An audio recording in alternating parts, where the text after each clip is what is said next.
बस्ती जिले में चिकित्सक और स्वास्थ्य कर्मियों के साथ सीएमएस के डांस का वीडियो सोशल मीडिया पर तेजी से वायरल हो रहा है। बताया जा रहा है कि यह वीडियो न्यू ईयर के जश्न का है, जहां अस्पताल परिसर में संगीत पर अधिकारी और कर्मचारी थिरकते नजर आए। वीडियो सामने आने के बाद स्वास्थ्य विभाग में चर्चा तेज हो गई है और अनुशासन को लेकर सवाल उठ रहे हैं। उत्तराखंड में भारतीय जनता पार्टी ने अपने सभी 7 मोर्चों की प्रदेश कार्यकारिणी की घोषणा कर दी है। इसमें युवा, महिला, किसान, अनुसूचित जाति जनजाति सहित विभिन्न मोर्चों के पदाधिकारियों को जिम्मेदारी सौंपी गई है। संगठन को मजबूत करने के साथ अब पार्टी की पूरी नजर आगामी विधानसभा चुनाव की रणनीति, बूथ स्तर की तैयारी और जनसंपर्क अभियान पर टिकी है। अमेरिका द्वारा वेनेजुएला पर किए गए हमले के बाद दुनिया 2 धड़ों में बंट गई है। रूस और चीन ने इसे अंतर्राष्ट्रीय कानून और संप्रभुता का उल्लंघन बताया, जबकि इटली ने संयम बरतने और कूटनीतिक समाधान की अपील की। ब्रिटेन ने हमले से दूरी बनाते हुए कहा कि वह इसमें शामिल नहीं था। इस कार्रवाई के बाद वैश्विक स्तर पर तनाव और बहस तेज हो गई है। वेनेजुएला के राष्ट्रपति निकोलस मादुरो की गिरफ्तारी के बाद एआईएमआईएम प्रमुख असदुद्दीन ओवैसी ने प्रधानमंत्री नरेंद्र मोदी से कड़ा रुख अपनाने की मांग की है। ओवैसी ने कहा कि जब अमेरिका के पूर्व राष्ट्रपति ट्रंप ऐसा कर सकते हैं तो भारत क्यों नहीं। उन्होंने केंद्र सरकार से अंतर्राष्ट्रीय मंच पर वेनेजुएला की संप्रभुता के समर्थन में खुलकर आवाज उठाने की अपील की। प्रधानमंत्री नरेंद्र मोदी वाराणसी में आयोजित 72वें राष्ट्रीय वॉलीबॉल टूर्नामेंट में ऑनलाइन शामिल हुए। अपने संबोधन में उन्होंने कहा कि देश आज रिफॉर्म एक्सप्रेस पर सवार है और खेल भी इस बदलाव का अहम हिस्सा बन रहे हैं। पीएम मोदी ने खिलाड़ियों का उत्साहवर्धन करते हुए कहा कि खेल अनुशासन, टीम भावना और आत्मविश्वास बढ़ाता है, जो राष्ट्र निर्माण में महत्वपूर्ण भूमिका निभाता है। पिछले 12 महीनों में करीब 18,000 करोड़ रुपए का चंदा जुटाए जाने का दावा सामने आया है, जिसे पूर्व अमेरिकी राष्ट्रपति डोनाल्ड ट्रंप को खुश करने से जोड़कर देखा जा रहा है। रिपोर्टों के मुताबिक कई देशों और प्रभावशाली समूहों ने ट्रंप से नजदीकियां बढ़ाने के लिए भारी आर्थिक सहयोग दिया। इस खुलासे के बाद अमेरिकी राजनीति में विदेशी दखल और फंडिंग को लेकर नई बहस छिड़ गई है।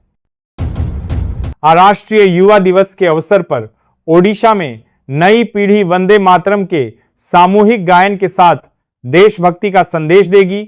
इस दौरान युवाओं को स्वामी विवेकानंद के विचारों से प्रेरित किया जाएगा और आत्मनिर्भर भारत के संकल्प को दोहराया जाएगा। कार्यक्रमों के जरिए युवाओं में राष्ट्र निर्माण, आत्मविश्वास और सामाजिक जिम्मेदारी की भावना को मजबूत करने पर जोर दिया जाएगा। अब नरेगा में प्रस्तावित बदलावों के खिलाफ कांग्रेस ने बिहार में हल्ला बोल का ऐलान किया है। पार्टी 47 दिनों तक राज्यव्यापी आंदोलन चलाएगी, जिसमें धरना, प्रदर्शन और जनजागरूकता अभियान शामिल होंगे। कांग्रेस ने आरोप लगाया कि केंद्र सरकार मजदूरों के हक कमजोर कर रही है। आंदोलन के तहत विधानसभा घेराव की भी योजना बनाई गई है, जिससे सरकार पर दबाव बढ़ाया जाएगा।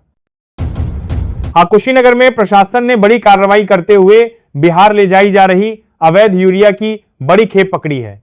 जांच के दौरान एक खाद्य दुकान से अनियमितता सामने आने पर उसका स्टॉक रजिस्टर सील कर दिया गया। अधिकारियों के मुताबिक बिना अनुमति यूरिया की तस्करी की जा रही थी। मामले में संबंधित लोगों से पूछताछ जारी है और आगे की कानूनी कार्रवाई की जा रही है। वेनेजुएला में राष्ट्रपति निकोलस मादुरो की गिरफ्तारी के बाद बड़ा सियासी घटनाक्रम सामने आया है। कोर्ट के आदेश के बाद उपराष्ट्रपति डेल्सी रोड्रिग्स ने देश की अंतरिम राष्ट्रपति के रूप में सत्ता संभाल ली है।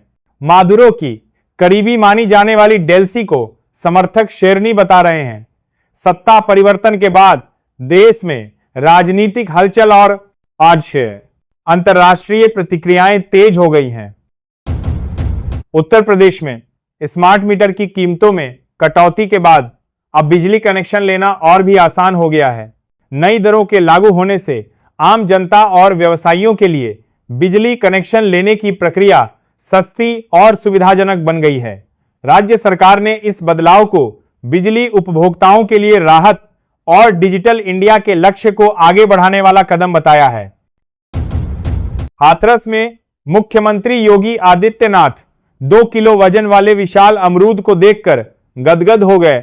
उन्होंने इसे हाथ में उठाकर फोटो खिंचवाई और स्थानीय किसानों की मेहनत की सराहना की। इस अवसर पर उन्होंने किसानों की समस्याओं और कृषि विकास पर भी ध्यान दिया। राज्य सरकार द्वारा उनकी फसल और आय बढ़ाने के लिए किए जा रहे प्रयासों की जानकारी ली। झारखंड में पहली बार डिफेंस कॉन्क्लेव का आयोजन किया जाएगा, जिसमें राज्य के स्थानीय उद्योगों को रक्षा क्षेत्र में नए व्यावसायिक अवसर मिलेंगे। यह कार्यक्रम निवेश, तकनीकी सहयोग और कौशल विकास को बढ़ावा देने का मंच बनेगा। कॉन्क्लेव के माध्यम से छोटे और मध्यम उद्योगों को सरकारी रक्षा परियोजनाओं में भाग लेने का अवसर मिलेगा और राज्य की अर्थव्यवस्था और रोजगार सृजन को भी बढ़ावा मिलेगा। आजसू ने खाद्य मंत्री इरफान अंसारी पर गंभीर आरोप लगाया है। पार्टी का दावा है कि मंत्री की नीतियों और प्रबंधन के कारण राशन चोरी को बढ़ावा मिल रहा है। आजसू ने कहा कि यह स्थिति गरीब और जरूरतमंद लोगों को सीधे प्रभावित कर रही है। मामले की जांच और जवाबदेही सुनिश्चित करने के लिए उन्होंने सरकार से कड़ा कदम उठाने की मांग भी की है। गोरखपुर में पंचायत चुनाव की मतदाता सूची में गंभीर अनियमितताएं सामने आई हैं। जांच में पता चला कि कई लोगों के नाम शादी से पहले ही ससुराल की वोटर लिस्ट में दर्ज कर दिए गए हैं। प्रशासन ने मामले की जांच शुरू कर दी है और सूची की पारदर्शिता सुनिश्चित करने के लिए आवश्यक सुधार की प्रक्रिया शुरू की है। इस पर राजनीतिक और सामाजिक स्तर पर भी चिंता जताई जा रही है।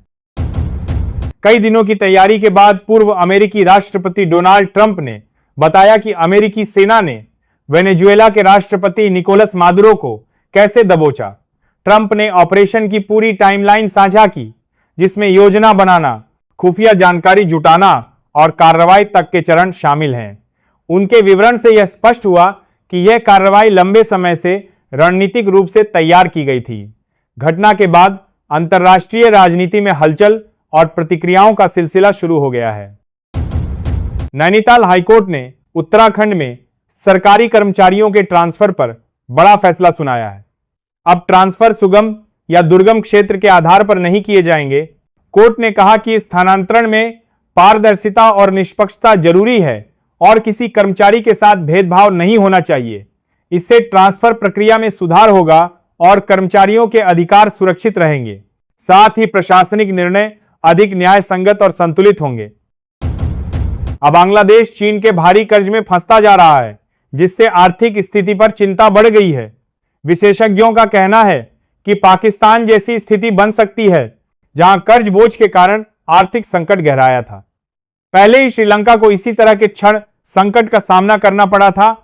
बांग्लादेश सरकार को वित्तीय संतुलन बनाए रखने और कर्ज पर नियंत्रण के लिए तुरंत कदम उठाने की जरूरत है, ताकि विदेशी फंड के दबाव से देश की आर्थिक स्थिति कमजोर न हो। अब मुख्यमंत्री योगी आदित्यनाथ के निर्देश पर उत्तर प्रदेश के नगर विकास विभाग ने 2 दिन में नया फरमान जारी किया है। इसके तहत अब हर वार्ड में सुबह और शाम दोनों समय नियमित सफाई सुनिश्चित की जाएगी। विभाग ने कहा कि इस पहल से शहरों की स्वच्छता बढ़ेगी और नागरिकों को स्वच्छ और स्वस्थ वातावरण मिलेगा। अधिकारियों को निर्देश दिए गए हैं कि सफाई अभियान में कोई ढील न हो और निगरानी लगातार जारी रहे। भारत के विदेश मंत्री एस जयशंकर के खराब पड़ोसी बयान पर पाकिस्तान ने कड़ा आपत्ति जताई है। पाकिस्तान ने इस टिप्पणी को स्वीकार्य नहीं माना और बातचीत में सिंधु जल संधि का मुद्दा भी उठाया। दोनों देशों के बीच कूटनीतिक तनाव बढ़ गया है। पाकिस्तान ने भारत से स्पष्टीकरण मांगा है, जबकि भारत ने कहा कि बयान संदर्भित और सटीक है। आईआरसीटीसी घोटाला मामले में आरोप तय होने के फैसले को चुनौती देने के लिए लालू प्रसाद यादव दिल्ली हाईकोर्ट पहुंचे। उनके वकील ने कहा कि मामले में पर्याप्त सबूत नहीं है और आरोप तय करना जल्दबाजी है। कोर्ट में सुनवाई के दौरान उन्होंने न्यायिक प्रक्रिया के उचित पालन और निष्पक्ष जांच की मांग भी की। यह कदम लालू यादव के पक्ष में कानूनी लड़ाई को आगे बढ़ाने की दिशा में महत्वपूर्ण माना जा। अदियाला जेल में पाकिस्तान के पूर्व प्रधानमंत्री इमरान खान कथित तौर पर बेहद हताश स्थिति में हैं, ऐसा मौलवी मोहम्मद अली मिर्जा ने दावा किया है। मिर्जा के अनुसार खान को मानसिक और शारीरिक दबाव झेलना पड़ रहा है। इस दावे के बाद राजनीतिक हलचल तेज हो गई है और इमरान खान के स्वास्थ्य और सुरक्षा को लेकर देश और अंतर्राष्ट्रीय स्तर पर चिंता जताई जा रही है। तेजस्वी यादव की पार्टी के नेता अभिषेक बनर्जी ने मुख्य चुनाव आयुक्त से मिलकर चुनावी गड़बड़ियों का मामला उठाया और वैनिश कुमार का नाम सामने रखा। उन्होंने भाजपा पर भी कड़ा हमला किया और कहा कि विपक्षी दलों के खिलाफ अनुचित दबाव और बाहरी हस्तक्षेप हो रहा है। अभिषेक ने चुनाव प्रक्रिया में पारदर्शिता और निष्पक्षता बनाए रखने की मांग की ताकि लोकतंत्र के मूल सिद्धांतों की रक्षा हो सके और सभी दलों को समान अवसर मिले। तृणमूल कांग्रेस को बड़ा झटका लगा है क्योंकि राज्यसभा सांसद मौसम नूर ने पार्टी छोड़कर फिर से कांग्रेस का दामन थाम लिया है। उनका यह कदम टीएमसी के लिए राजनीतिक नुकसान और विपक्ष के लिए ताकत बढ़ाने वाला माना जा रहा है। मौसम नूर ने कहा कि वे कांग्रेस के मूल सिद्धांतों और कार्यशैली के साथ अधिक जुड़ी महसूस करती हैं। इस फैसले के बाद पश्चिम बंगाल की सियासत में नई हलचल और संभावित समीकरण बने हैं। उत्तराखंड के मुख्यमंत्री पुष्कर सिंह धामी का ड्रीम प्रोजेक्ट राज्य का पहला खेल विश्वविद्यालय छात्रों के लिए खुल गया है। विश्वविद्यालय में प्रवेश पाने के लिए अभ्यर्थियों को कड़ा अग्नि परीक्षा पास करनी होगी, जिसमें शारीरिक क्षमता, खेल कौशल और मानसिक दृढ़ता का मूल्यांकन होगा। इसका उद्देश्य प्रतिभाशाली खिलाड़ियों को उच्च गुणवत्ता की शिक्षा और प्रशिक्षण प्रदान करना है ताकि वे राष्ट्रीय और अंतर्राष्ट्रीय स्तर पर प्रतिस्पर्धा कर सकें और राज्य में खेल संस्कृति को बढ़ावा मिले। गणतंत्र दिवस से पहले जम्मू में सुरक्षा के कड़े इंतजाम किए गए हैं। अधिकारियों ने संवेदनशील क्षेत्रों में ओवरग्राउंड वर्कर्स की पहचान और निगरानी शुरू कर दी है। पुलिस और सुरक्षा एजेंसियां सड़क मार्ग, बाजार और प्रमुख स्थलों पर सतर्क हैं। इस कदम का उद्देश्य समारोह के दौरान किसी भी अप्रिय घटना या सुरक्षा जोखिम को रोकना है और नागरिकों के लिए शांतिपूर्ण और सुरक्षित माहौल सुनिश्चित करना है। अब वेनेजुएला में घटनाओं के बाद अब पूर्व अमेरिकी राष्ट्रपति डोनाल्ड ट्रंप की नजर एक और देश पर टिक गई है। मीडिया रिपोर्ट्स के मुताबिक ट्रंप ने उस देश में मादुरो के करीबी अधिकारियों को अल्टीमेटम दिया है। अमेरिकी प्रशासन की रणनीति के तहत संभावित कार्रवाई को लेकर चेतावनी जारी की गई है। विशेषज्ञों का कहना है कि इस कदम से क्षेत्रीय राजनीति में तनाव बढ़ सकता है और अंतर्राष्ट्रीय स्तर पर गंभीर प्रतिक्रिया आ सकती है। उत्तर प्रदेश में शहरी आयुष्मान आरोग्य मंदिरों को अब उनका बकाया किराया जल्द मिलने वाला है। जिला स्वास्थ्य समिति के माध्यम से संबंधित धनराशि सीधे मंदिरों के खातों में ट्रांसफर की जाएगी। अधिकारियों ने कहा कि इस कदम से स्वास्थ्य सुविधाओं के सुचारू संचालन में मदद मिलेगी और आयुष्मान भारत योजना के लाभार्थियों को सेवाएं प्रभावित हुए बिना मिलती रहेंगी। इससे कर्मचारियों और व्यवस्थापकों के काम में भी आसानी होगी। हरियाणा में कांग्रेस की पहली चुनावी अग्नि परीक्षा शुरू हो गई है। पार्टी अब नगर निगम चुनावों और मनरेगा आंदोलन के जरिए आगामी विधानसभा चुनाव की रणनीति तैयार कर रही है। नेताओं का मानना है कि इन चुनावों में प्रदर्शन पार्टी की शक्ति और जनसंपर्क की क्षमता को परखेगा। इससे कांग्रेस को बूथ स्तर पर संगठन मजबूत करने और आगामी बड़े चुनाव में अपनी स्थिति स्पष्ट करने का मौका मिलेगा। उत्तराखंड भाजपा के एक नेता के विवादित बयान पर अभिनेत्री श्रेयसी सिंह भड़क गई हैं। उन्होंने कहा कि यह महिलाओं के सम्मान के खिलाफ है और इसे माफ नहीं किया जाएगा। श्रेयसी ने सोशल मीडिया और सार्वजनिक मंच पर नेता की निंदा करते हुए महिलाओं के अधिकार और सुरक्षा के लिए कड़ा रुख अपनाने की अपील की। उनका कहना है कि ऐसे बयान समाज में असमानता और गलत संदेश फैलाते हैं जिन्हें बर्दाश्त नहीं किया जा सकता।